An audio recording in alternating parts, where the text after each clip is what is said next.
9 November 1728 रोजी पेशवा बाजीराव यांच्या आदेशाने चिमाजी अप्पा गोदावरी, बागलाण व खानदेश मार्गे माळव्याकडे निघाले. माळवा मोहिमेवर निघालेल्या चिमाजी अप्पा यांचा पहिला मुक्काम गाणेश नजीक वागुळ येथे झाला. त्यानंतर संगमनेर, चांदवड या मार्गांनी मार्गस्थ होऊन चिमाजी अप्पांनी खानदेशात प्रवेश केला. ही मोहीम अतिशय जलद गतीने मार्गस्थ झाली. एका महिन्यात चिमाजी अप्पांचे सैन्य नर्मदा तीरावर पोहोचले. यावेळी त्यांच्याबरोबर गणपतराव मेहेंदळे, नारोशंकर, संताजी माणकेश्वर, गोविंद बल्लाळ अशी नव्या दमाची माणसे होती. शिवाय गोरखाजी भापकर, मल्हारराव होळकर, उदाजी पवार, देवकाते, सोळंकी इत्यादी करती विश्वासाची माणसे होती. 25 नोव्हेंबर 1728 रोजी धरमपुरीजवळ त्यांनी नर्मदा ओलांडली. त्यानंतर मंडू या धाट मार्गाने चिमाजी अप्पांनी नालच्याकडे प्रयाण केले. अशा प्रकारे मार्गक्रमण करीत असताना बाजीरावांचे अप्पांच्या मोहिमेवर लक्ष होते. चिमाजी अप्पांच्या मोहिमेवेळी बाजीराव तुळजापूरला असले काय किंवा त्यांची दौड वराडकडे चालू असली तरी त्यांचे सारे लक्ष चिमाजींकडे होते. कारण चिमाजी अप्पांनी महाराष्ट्राबाहेर स्वतःच्या नेतृत्वात केलेली ही पहिलीच मोहीम.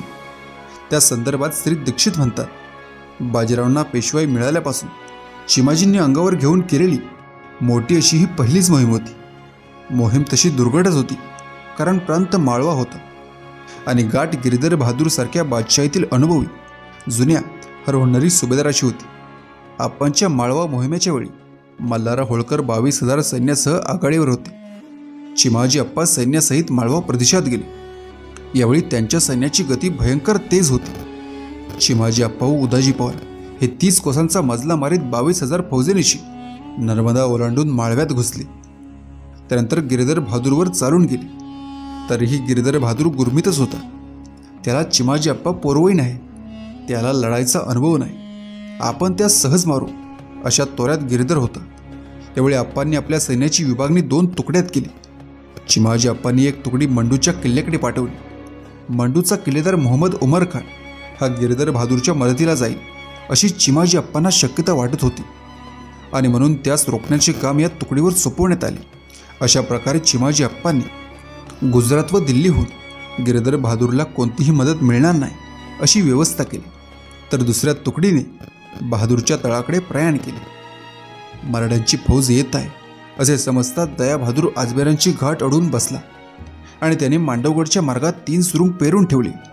अजमेरापर्यंतच्या मार्गात या सुरुंगांनी गनिमाच्या येता येता चिंधड्या उडाव्यात आणि त्यातून बचावून अजमेरापर्यंतच्या तळापर्यंत येण्याचे धाडस केलेच तर तोफांनी त्यांना भाजून काढावे अशी त्याची चतुर व दूरदर्शी योजना होती. मात्र अतिशय झपाट्याने कूच करीत चिमाजी अप्पा पश्चिमेस वळून दया बहादूरच्या पिछाडीवर आले.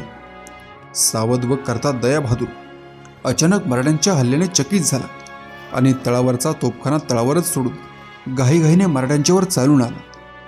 यावेळी बहादूर बंधूंकडे जवळजवळ 60,000 पठाण व 40,000 गोलंदाज व 300 तोफा होत्या.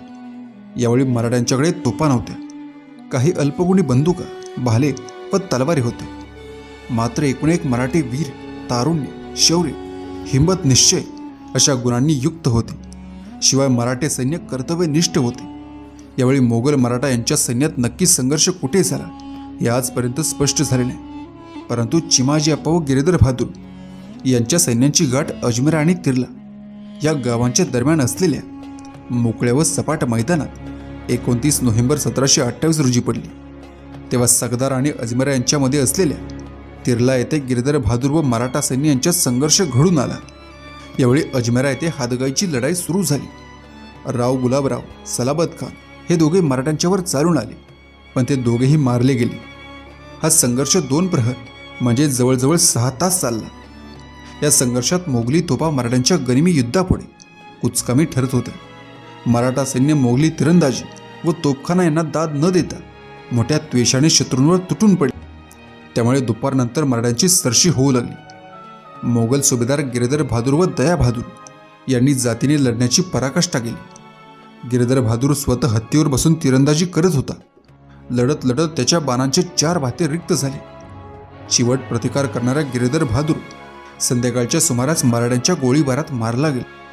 ज्या शत्रूची गोळी छातीत घुसून गिरीधर बहादूर मरण पावला तो शत्रू उदाजी पवार होता. गिरीधर बहादूरच्या बरोबर रणांगणावर लढत असलेला त्याचा चुलत भाऊ दया बहादूरसुद्धा यावेळी काही मातब्बर सरदारांसोबत मारला गेला। आनंदराव व त्यांचा भाऊ शंभूराज यास मराठ्यांनी पकडून घेतले। त्यावेळी मोगली सैन्यात पळापळ सुरू झाली। अशावेळी मराठ्यांनी मोगली सैन्यांचा पाठलाग करण्यास सुरुवात केली। त्यांनी गिरधर बहादूरची छावणी लुटली, तोफा हस्तगत केल्या, हत्ती काबीज केले। अशा प्रकारे अजमेर येथील युद्धात चिमाजींनी गनिमी युद्धतंत्राने मोगलांवर विजय मिळवला। या युद्धात गिरधर बहादूर व दया बहादूर यांसारखे मातब्बर सरदार मारले गेले। आप्पांच्या विजयाचे महत्त्व स्पष्ट करताना सरदेसाई म्हणतात, विद्युत गतीने चिमाजींच्या विजयाची वार्ता संपूर्ण भारतात पोहोचली व त्याने संपूर्ण हिंदुस्थान हादरून सोडले। यावेळी चिमाजी अप्पांनी अपूर्व धाडस दाखवून आणि चपळाईने अजमेरासह निर्णायक विजय संपादन केला। चिमाजी अप्पांनी गिरधर बहादूर यांचा पराभव केला तेव्हा बाजीराव पेशवा यांचा मुक्काम पुण्यापासून फारसा दूर नव्हता। पेशवा बाजीराव गोदावरी ओलांडून वराडात पोहोचले होते। त्यांच्यासोबत पिलाजी जाधव, दावलजी सोमवंशी होते। येथे मुक्कामास असताना त्यांना चिमाजी अप्पांनी अजमेर येथे मिळवलेल्या विजयाची वार्ता समजली। तेव्हा पेशवा बाजीराव यांनी त्वरित चिमाजी अप्पांस पत्र लिहिले। याशिवाय बाजीराव यांनी अप्पांना संदेश पाठवला की गिरधर बहादूर यास बुडवल्यावर तुम्ही पुढे उज्जैनकडे गेले असाल, त्याच विचारे उज्जैनवरील दबाव घालून गिरधर याच्या कुलजहागिऱ्या बाद करून पोस्त टाका साधणे आणि कर्जाचा परिवार करावा।